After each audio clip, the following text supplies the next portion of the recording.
Assalamu alaikum warahmatullahi wabarakatuh. Hope you're doing well. We're continuing a reading of St. Augustine's Confessions. He is studied by philosophers, theologians. His name is widely known and studied, and I always like reading things before I talk about them. Before talking about a scholar or whatnot, it's always important to read it for yourself and not just require opinions of other people to form your judgments. Now, we are in book 3, paragraph number 8, and there was a section here I wanted to share with you. Sins against nature, therefore, like the sin of Sodom, are abominable and deserve punishment, wherever and whenever they are committed. If all nations committed them, all alike would be held guilty of the same charge in God's law. For our Maker did not prescribe that we should use each other in this way. In fact, the relationship we ought to have with God itself violated when our nature, of which He is the author, is desecrated by perverted lust. So here, this is a condemnation of homosexuality.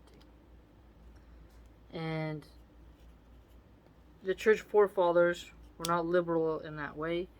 So when you see the rainbow flag raised inside of Christian churches, clearly the Bible and one of the highest ranked intellectuals of the Christian community condemned it. So we should note that. I also liked how he said, which he's the author. So he has a stance similar to Islam where God designed our nature. But we still have to have control over ourselves and not let lust take over, especially perverted lust.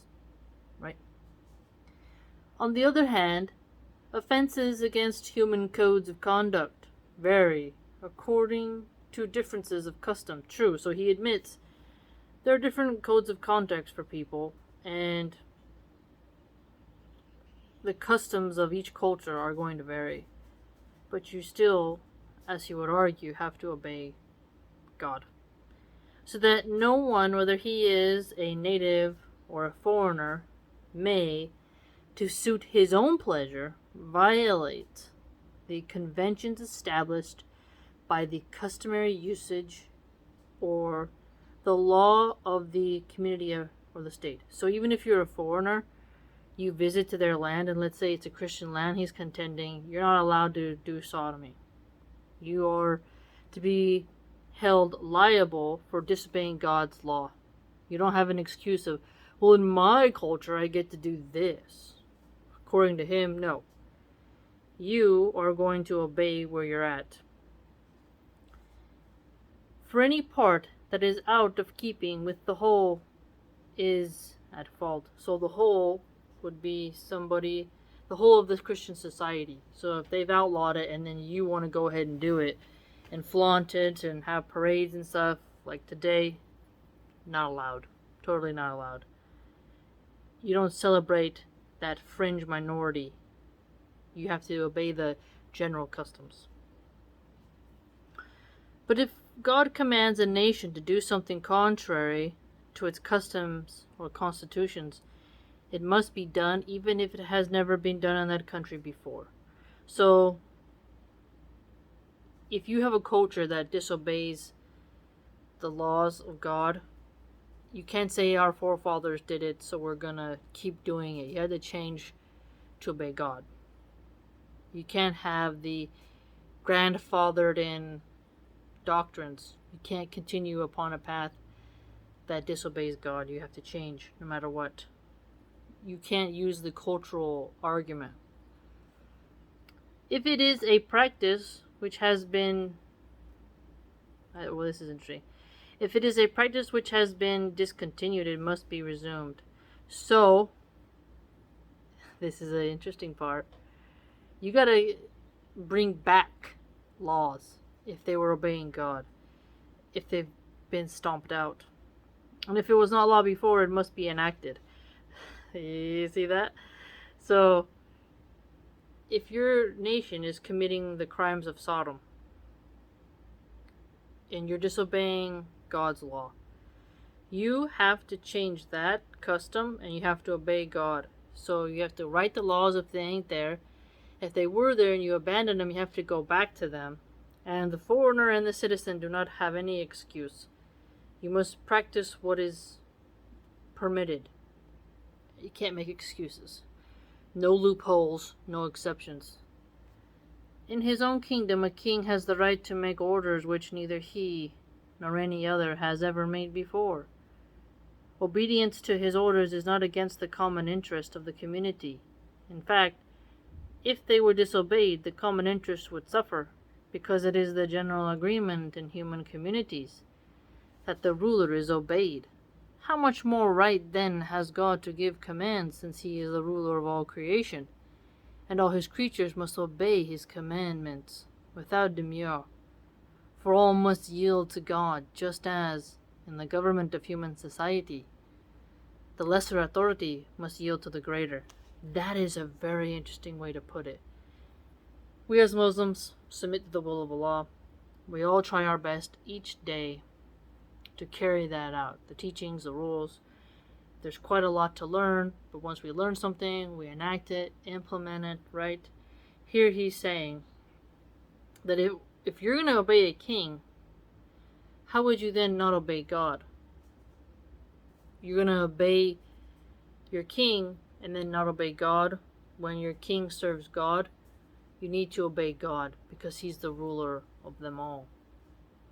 And in Islam, we have a saying of, possessor of the great throne.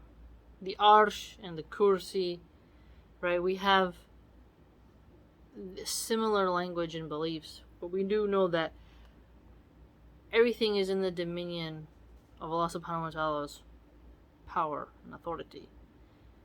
He's the supreme in glory. There's no greater force. If you think about it, he's saying here that the common interest is to obey God. If you will obey the king because you think he has the common interest of the people at hand, know that he contends, right, that God wants the best for his people, so you should obey the rules. And you should not commit this perverted lust sins. You should obey, reform, and not desecrate yourself. Very potent. With sins of violence, the case is the same as with sins against nature. So here we have sins of violence, sins against nature. The people of Sodom committed sins of lust that were against human nature. Now, a hedonistic atheist would say that, we're animals, and so if we're obsessed with the poopy hole, then that's part of our nature. When actually it would be the reverse. You wouldn't take the exception, because babies don't come from that hole. Your nature is to reproduce. So you have to make sure that you're not committing the act of approaching from behind when you should of the front. And to remember Prophet Lot, no matter what a modern liberal interpretation says concerning that, how they were punished. And to hate the sin and pray for the sinner, but you don't celebrate the sin and make excuses for it and help it to spread. It's really quite fascinating how he's orthodox, but I wonder if the liberal Christian today would say, he's extreme. But you would see by reading this that Islam and Christianity would get along in that way. They would see some overlap, essentially.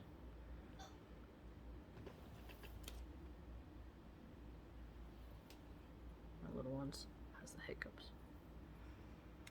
Okay, now, these are various reasons for doing it. A man may injure his enemy for the sake of revenge. A robber may assault a traveler to secure for himself something that is not his own. Or a man may attack someone whom he fears in order to avoid danger to himself. Or the injury may be done from envy, which will cause an unhappy man to harm another more fortunate than himself, or a rich man to harm someone whose rivalry he fears for the future or already resents. So now you see sins against nature, sins against violence, and that the impulse to injure others by word or deed, there's going to be various reasons for how an injury takes place for the sake of revenge. But you have to see your ethics and code of conduct.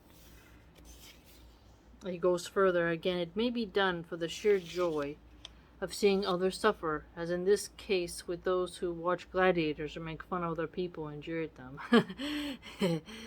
It's interesting he mentions gladiators and then, like, people who troll. Yeah, watching the spectacle of gladiators is quite different than those. Yeah, that's a really interesting concept, because you want to watch the contest of human life. They've entered into that agreement to have that violent interaction, but then when someone is getting roasted and harassed, the other person is not necessarily as willing to, like, go through that. But it might be at the same time, so comedy. I really like that section. He goes on further here, though, to talk about some categories of sin that I wanted to share with you. These are the main categories of sin. They are hatched from the lust for power, from gratification of the eye, and from gratification of corrupt nature. From one or two of these, or from all three together. Because of them, O God, most high, most sweet, our lives offend against your 10-string harp, your commandments, the 3 which proclaim our duty to you, and the 7 which proclaim our duty to men. So here we see the lust for power, the gratification of the eye, and then someone's corrupt nature. If you have this desire for power, it can definitely just have a trail of sin behind it. I think we all can recognize that, especially with corrupt politicians. Gratification of the eye, lust, riches, all that. It's extremely important that we regulate ourselves with materialism. And in the pursuit of materialism, people do cam work, people do terrible trade deals, CEOs might cut benefits for their workers, you name it. Hoarders of wealth. We all can think of vast examples, so I thought that was very unique. I hope you enjoyed and learned something. I know I did. I always learn something when I read him. And by the way, if you'd like to join my blog, it's www.subscribestar.com/MilhanArchive. Hope to see you there.